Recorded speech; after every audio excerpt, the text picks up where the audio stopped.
Okay guys, so we're going to continue with Unit 3. We are moving on to Triangle Sum Theorem. And again, we should have touched on this last year, so this should just be a review. So just make sure that you're following along. I put guided notes in the Schoology course, so if you want to have those side by side with your screen and follow along and fill them in at the same time, you can do so. If not, again, you can just go back and rewatch the video and pause and fill them in, and you can use them as a reference guide later for when you're studying for our exam. So, first things first, we want to talk about the Triangle Sum Theorem. So if we break this down, it kind of tells us what the theorem actually is. The first part is obviously we're dealing with triangles, okay? Then it talks about the sum, okay? And we should know that the sum means that it tells us that we're going to be using addition in some form. And then theorem is just a fancy word for rule. Okay, so let's look at this triangle here. Okay, it has three angles. Angle 1, angle 2, and angle 3. Okay, so then the triangle sum theorem, it gives us the definition below. It says we know that the sum, okay, of the three interior angles, and again we just went over what interior means when we were talking about the parallel lines and the transversal. Again, interior is just another way to say the word inside. Again, and if we look at our triangle, all three angles are inside the triangle.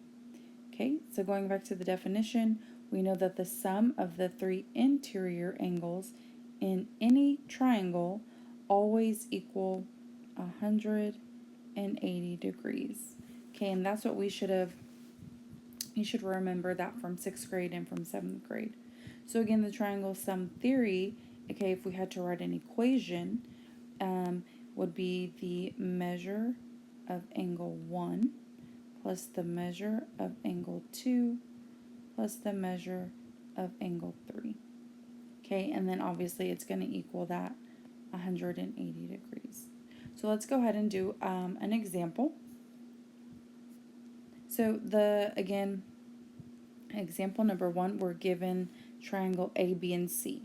Now, if you notice, each angle has a letter. Okay, this gives us the name of the actual triangle. So this is triangle, and we write it with drawing the little triangle symbol, A, B, C. Okay, so here, this is angle A, okay, angle B, and angle C. So the name of the triangle also gives us the name of the angles. Okay, now in this example, it gives us two angles. It gives us 54 degrees and it gives us 77 degrees. And it asks us to solve for the measure of x right here. Okay, so we're going to use our knowledge of the triangle sum theorem and the equation that it gives us to actually solve for x. So again, I'm just going to plug in the information that's given into this equation here. So the measure of angle 1, okay, so I'm just going to take one of the angles, 77 degrees, plus the measure of angle 2, the second angle, or again the one that's given to us, plus, now again, x we don't know, so we're just going to fill it in, x degrees has to equal 180 degrees. Okay, and now we're just going to solve just like any other equation. So I'm going to combine like terms, meaning I'm going to combine any constants or any variables so that way I can simplify my equation. So the two constants that I see are 77 and 54. Again, reminder, a constant is a number in an expression that stands alone. So what we're going to do is we're going to add 77 and 54, and again, Please make sure you're double checking with your calculator. So 77 plus 54, and I get 131 degrees. So I combined these terms, and I got 131. And again, everything else stays the same in my equation. Plus x equals 180 degrees. Okay, now I don't have anything else to combine. I don't have any other x's. I don't have any other constants. So now I'm going to solve for x. So in this case, I'm going to draw the line down the middle, and I'm going to subtract this 131 from both sides. Okay, here I get the 0 pair on the left, so I'm left with just x equals, and then I'm going to subtract 131 from 180, so 180 minus 131, and I get 49 degrees. Alright, so the measure of angle x is 49 degrees. Now again, you can always double check by plugging your solution back into the equation. So if I wanted to check, okay, I'm going to take what I know.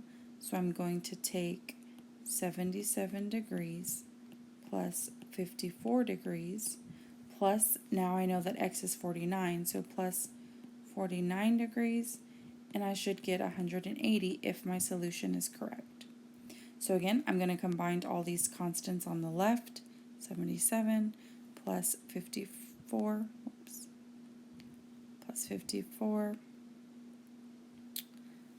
plus 49, and I have 180 degrees equals 180. So yes, the measure of angle x, and I'm going to get rid of this calculator, the measure of angle x is 49 degrees. Okay, so I'm going to leave you with 2 examples for you to try, and then we will go over them after you answer them.